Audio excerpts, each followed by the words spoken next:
Last week we did an update on the 10-gallon nano. Today we're going to be doing an update on the 20-gallon fuge under this tank. Let's go. Alright, awesome. So, right here we have the 20-gallon fuge.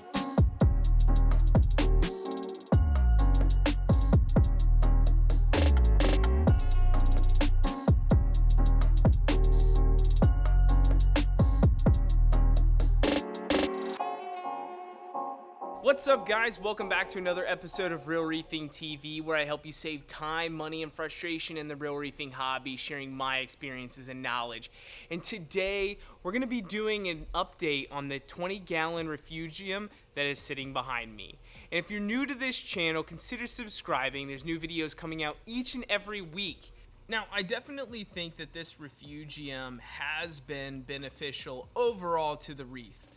But do I think it's a huge way to export nutrients? Nah, I don't really think so. Maybe if I was growing a ton of Chaeto in here, but the reality is that this culerpa has grown, but it's not to the point where, you know, it's just growing so fast and I have to harvest it all the time. I've harvested it once since it got set up some months ago. Now, just a quick recap on this. This is a 20-gallon Refugium. It's a 20-gallon long tank that's plumbed in to the sump. And it has Walt Smith Refugium Mud in the bottom of it.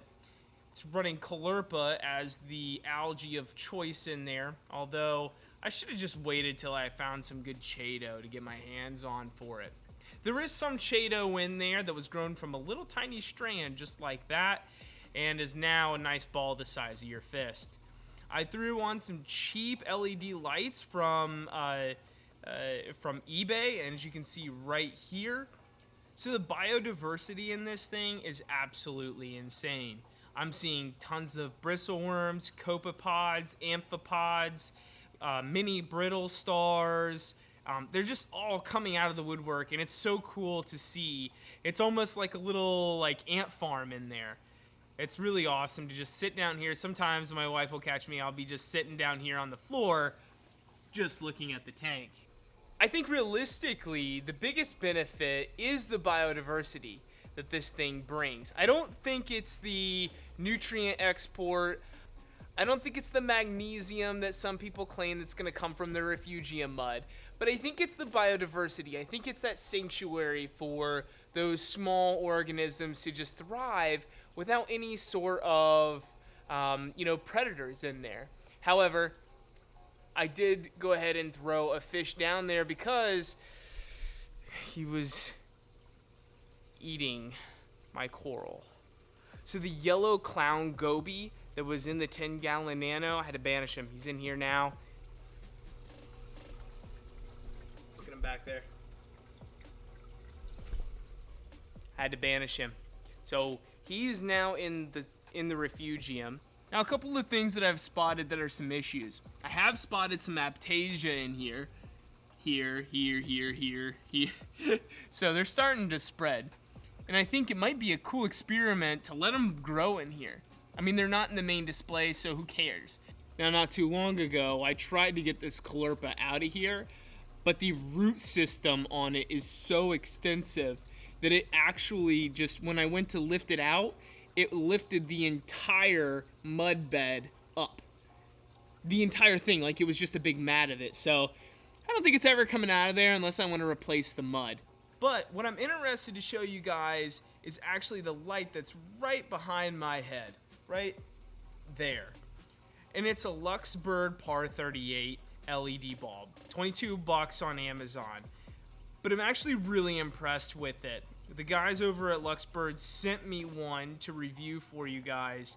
And although I haven't had any long-term use with it, what I can tell you that's kind of cool is that it's actually waterproof. It looks a lot nicer than my other lights do, aesthetically that is. And I like the lenses on it. I think the lenses do a good job of keeping the light down underneath the light rather than spilling light at 120 or 180 degrees. So the new light that went on the Refugium it's actually cranking out quite a bit of light. So I whipped out the the good old trusty Sinai par meter and tested the old light, the one that I originally bought for it, and the new light, and saw what the par was that was coming out of it. And what I found is that the new light is cranking out 5 times the par of the old light. So the old one, that's, well, still on the tank, is cranking out at about 50 par. The new one, about 250 to 300. So it's definitely doing the job when it comes to putting light over this refugium. Now, the lighting cycle on here is 24/7, and that's because culerpa needs 24-hour-a-day lighting. So long term on this light, I don't know how it's going to perform, but I'll keep you guys posted. Right now, I'm happy with it. $22 for a light that's going to put out 5 times the par of the other light that I bought. It's a no-brainer in my opinion. Sure, I'm sure that there's other ones out there. Maybe the Kessel H whatever. I'm sure it's got this thing beat. But that's also a much more expensive light. This is very inexpensive, very affordable, and easy to install on your Refugium. So I like it for that reason. I don't really see any cons with it at this point, but like I said, I'll keep you guys posted. If there's something that I see, that's not so hot, I'll let you guys know. Would I recommend that you put a Refugium on your tank? You know what? If you got the space to do it, do it. Go for it. Have some fun with it. It's just something to add to the hobby to make it a little bit more interesting than it already is. And look, guys, if you want to find a little bit more information on this light right here, that's the Luxbird Par38 Refugium light. I'm going to go ahead and put the link in the description below.